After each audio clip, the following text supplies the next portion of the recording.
জামাইকে কট খাওয়াইতে গিয়ে শ্বশুর কিভাবে কট হয়ে গেল নিজেই দেখেন।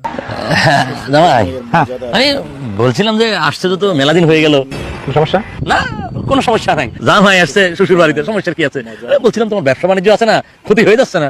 আব্বা যে কি বলেন আপনি, আপনি তো সেই যুগের মানুষ। এখন তো অনলাইনের যুগ, দেখেন সিসি ক্যামেরা লাগাই দিছি দোকানে, এই যে দেখেন ওই যে কাস্টমার আসছে, ওই যে কিনতেছে, এখান থেকে সবকিছু কন্ট্রোল করতেছি, যাওয়ার তো কোনো দরকারই নেই বাড়িতে। বাহ, দারুণ সিস্টেম। হ্যাঁ সুন্দর, একদম মোবাইল সবকিছু নিয়ন্ত্রণ করা যাচ্ছে, ভালো। মানে ওই এলাকার লোক নানা ধরনের কথাবার্তা বলে, এই আর কি। কি বলে? বলে জামাই তো আসছে শ্বশুর বাড়িতে, মেলা দিন হয়ে গেল, এতদিন শ্বশুর বাড়িতে জামাই থাকে নাকি, এই আর কি। এটা কে বলছে? এটা ওনাকে আমার সাথে কথা বলতে বলেন, আমি ওনার সাথে বিষয়ে কথা বলবো। তোমার কথা বলতে হবে না, শ্বশুর বাড়িতে জামাই আসছে, জামাইয়ের যতদিন মন চাই থাকবে, মানুষের সমস্যাটা কি? সেটাই তো কথা। আমার তো কোনো সমস্যা নেই, তুমি থাকো থাকো। মানে বলছিলাম তোমার বাবা মাকেও তো দীর্ঘদিন দেখো না, মানে আমার ওই বিয়ে বিয়ানের কথা বলতেছি আর কি, তাদেরও তো খারাপ লাগতে পারে, তাই না? আব্বা আপনি প্রথমে একটা ভালো কথা বলছেন, আসলে খুব খারাপ লাগতেছে। আব্বা আমাকে অনেকদিন দেখি না। এবার মানে কাজ হয়েছে। হ্যালো আব্বা, আসসালামু আলাইকুম।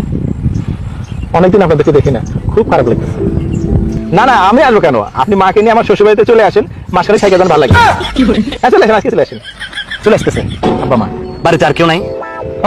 ভুলে গেছিলাম আব্বা, ওই জুলের কাকে সাথে নিয়ে আসো। আরে এক মাস স্কুল না করলে কি হইব? আজকাল স্কুলে কোনো পড়াশোনা হয়? হ্যাঁ আসুক, ঘুরে গেলে ভালো লাগবে। ছোট বোন আসতেছে। আসুক, আত্মীয় স্বজন আছে সবাইকে নিয়ে আসতে বলো, একসাথে থাকলাম আরো ভালো লাগবে।